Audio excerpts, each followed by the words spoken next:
नमस्कार शेतकरी मित्रांनो, हेक्टरी 25,000 रुपये बँक खात्यात जमा होण्यास सुरुवात.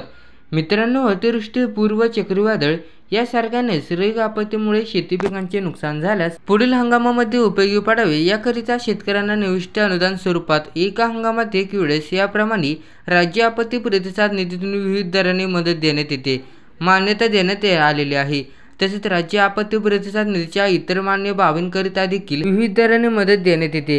राज्यात जुलै 2022 मध्ये झालेल्या अतिवृष्टी व पुरामुळे विविध जिल्ह्यात शेती पिकांचे नुकसान झालेल्या बाधित शेतकऱ्यांना निविष्ट अनुदान स्वरूपात मदत देण्याबाबत तसेच इतर नुकसानीकरिता मदत देण्याबाबत दिनांक 10/8/2022 रोजीच्या मंत्रिमंडळ बैठकीमध्ये घेतलेल्या निर्णयास अनुसरून शासन निर्णय महसूल व वन विभाग क्रमांक अन्वये जून ते ऑक्टोबर 2022 या कालावधीत अतिवृष्टी, पूर यासारख्या नैसर्गिक आपत्तीमुळे राज्यात विविध जिल्ह्यात होणाऱ्या शेती पिकांच्या नुकसानीकरिता बाधित शेतकऱ्यांना खालीलप्रमाणे वाढीव दराने निविष्ट अनुदान स्वरूपात मदत प्रदान करण्यास शासनाची मान्यता देण्यात आलेली आहे.